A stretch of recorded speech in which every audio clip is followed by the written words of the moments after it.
Bismillahirrahmanirrahim. Assalamualaikum warahmatullahi wabarakatuh. Saya Aiteti Mariati dengan NIM 12-1207-2006 akan memberi kembali materi mengenai zakat. Yang pertama, pengertian zakat. Secara bahasa, kata zakat berasal dari kata zaka yang berarti tumbuh, berkah, bersih, dan baik.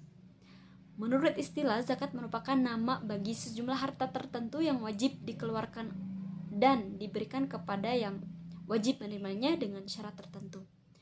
Ensiklopedia Al-Quran menyebutkan, terminologi fikih zakat itu mengeluarkan sebagian harta, diberikan kepada yang berhak menerimanya, supaya harta yang tinggal menjadi bersih, dan mereka yang memperolehnya menjadi suci jiwa dan tingkah lakunya.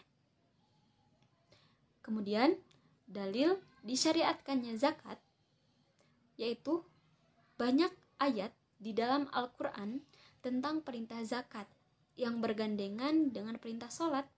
Di antaranya yaitu terdapat dalam Quran Surah Al-Muzammil ayat 20 dan Quran Surah Al-Baqarah ayat 267.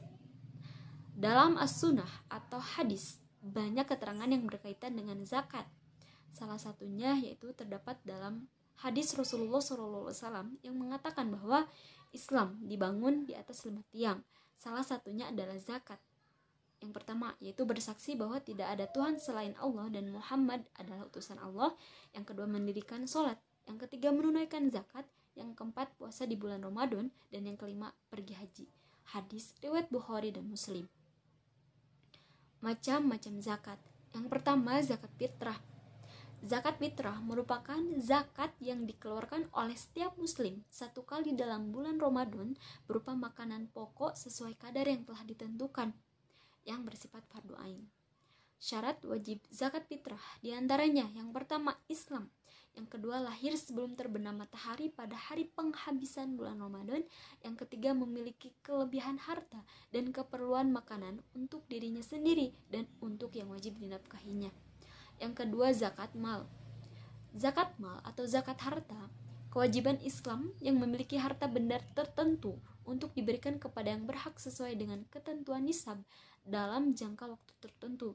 Nah, adapun tujuannya yaitu untuk membersihkan dan menyucikan harta benda yang mereka miliki dari hak kaum miskin umat Islam. Syarat-syarat harta yang wajib dikeluarkan zakatnya diantaranya, yang pertama, harta tersebut harus didapat dengan cara yang baik dan halal. Yang kedua, harta tersebut berkembang dan mungkin dikembangkan untuk kegiatan usaha perdagangan dan lain-lain. Yang ketiga, milik penuh. Harta tersebut di bawah kendali kekuasaan pemiliknya dan tidak tersangkut dengan hak orang lain. Yang keempat, mencapai nisab, yakni mencapai jumlah minimal yang menyebabkan wajib zakat. Yang kelima, sudah mencapai 1 tahun kepemilikan.